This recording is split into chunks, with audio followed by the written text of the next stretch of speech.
Hey, what's going on, everyone? This is Greg with On Track Physiotherapy in Ann Arbor, Michigan, and sportsrehabexpert.com. Today, we're going to be discussing the 5 biggest mistakes that people will make when trying to come back from an ACL repair or during the ACL recovery process.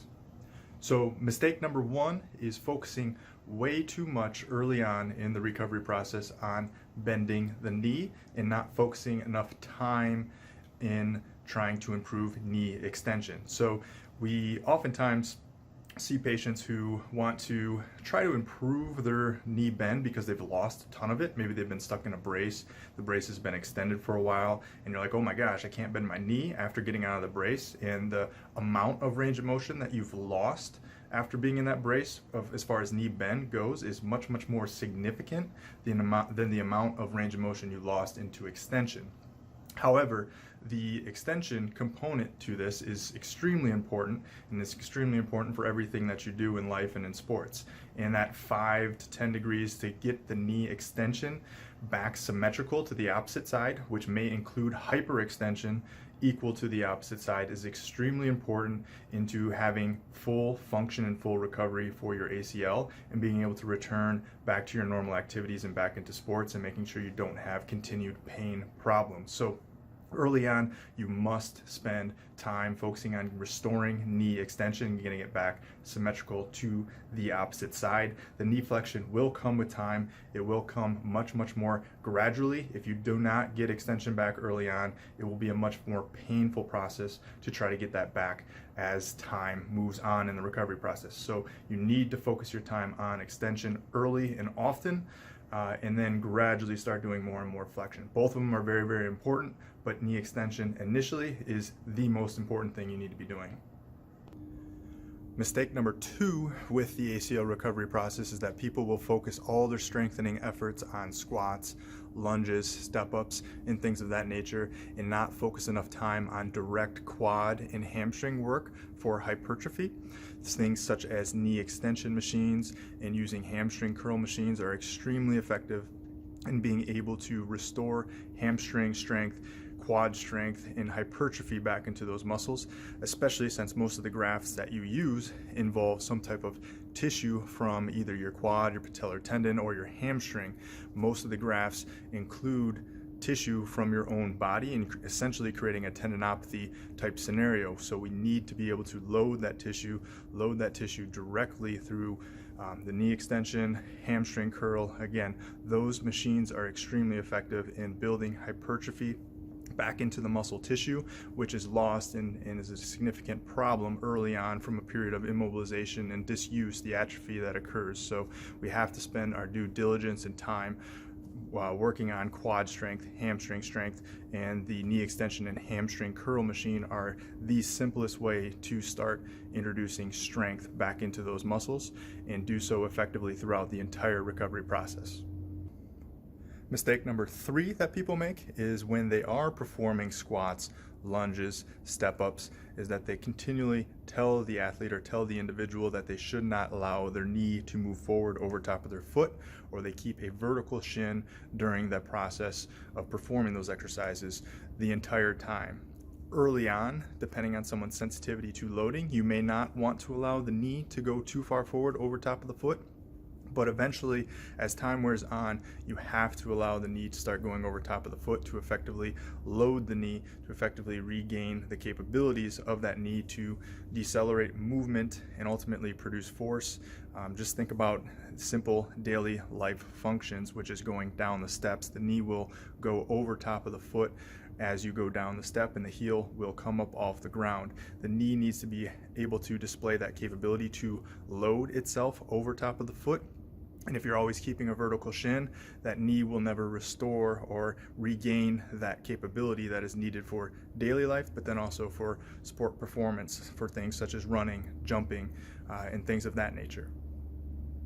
We're on to mistake number 4. Be sure to stay tuned for mistake number 5 because it's the biggest mistake that I see people make time and time again with the ACL recovery process.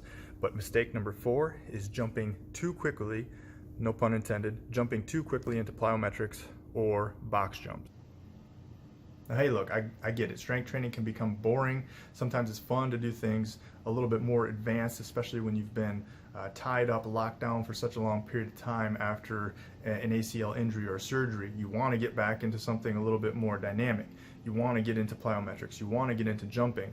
But if you have not spent your time strength training, you should not be spending most of your time doing plyometrics. Now, when the time is right, the protocol allows for it, your therapist allows for it, yes, you can do some plyometrics, but the majority of your time should still be on strengthening, because it takes much longer to redevelop that strength that you used to have and the strength that you need to avoid future injury than what it does during just standard protocols. So you need to make sure you hit these markers. Something that we're doing here is, you'll see my email address above, and I'm handing out free to you a key performance indicator sheet that I use for ACLs, markers that I like to see everyone make to make sure they know they're hitting the right markers at the right time in the right progression, and spending enough due diligence working on each of these areas before they progress on to the next step.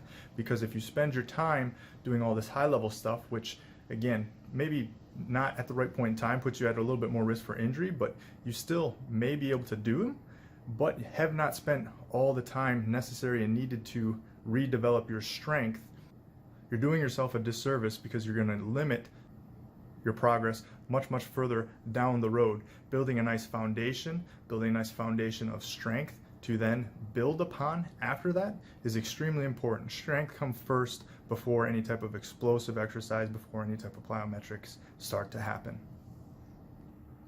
Finally, mistake number 5 with ACL recovery process is the most important mistake to avoid, and that's doing your due diligence before you ever have a surgery or before you ever have an operation.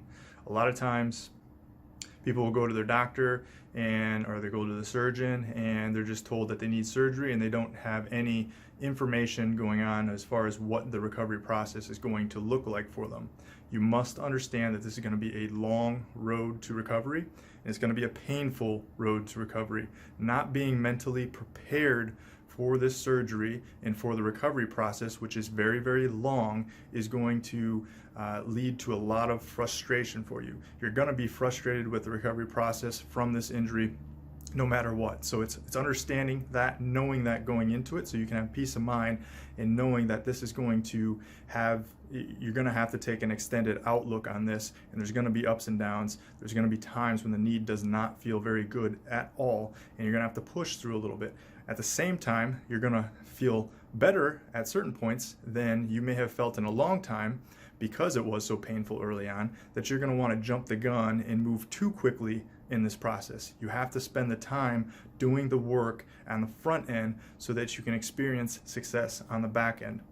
And not being mentally prepared, number one, first and foremost, for the amount of pain and discomfort that you're going to be in immediately after surgery, but number two, the amount of work that it takes to actually get yourself back to a high level of capability is extremely tough, and there's a lot of research out there that goes into showing that about 65% of people who undergo surgery do not actually get back to their previous level of function. That's unfortunate, but that's the reality of where we are right now, and I think a big part of that is because we don't educate the person on enough before they have the surgery or before the recovery process even has to start. Because a lot of us will just look at the media, we'll look at success stories, we'll see an NFL player who comes back and plays 1 year after their surgery, and they're back into the Pro Bowl, maybe they're competing at a high level again. But you have to understand that that athlete has an unlimited amount of resources, and they are spending 24/7 throughout their day working on the recovery of that area. So that is more than likely a very different scenario than where you are at, and you need to be in a mental state to be ready for the process of recovering from this injury, because it will not be an easy road. And if anybody says it is, they're doing you a disservice by not letting you be prepared of what is to come. So I don't say that to scare you, I say that to prepare you, which is again why if you send me an email at greg@sportsrehabexpert.com, I will give you a key performance indicator sheet that shows you exactly the milestones that you should make, when, where, how, why they're important, And that way you can, again, better understand the process and better understand the length of time that this recovery process will take, so you're more prepared to take the necessary steps moving forward so that you can get the result that you want. Hey, thanks for watching. If you found yourself wondering how we can help you more, visit us at sportsrehabexpert.com, where we have more free content, products, and courses that you can take to accelerate your learning. Or you can just send me an email at greg@sportsrehabexpert.com. And one more thing, if you found this video helpful, please subscribe so you get notified whenever a new video comes out. And please like and share any content that you feel was helpful. Thanks.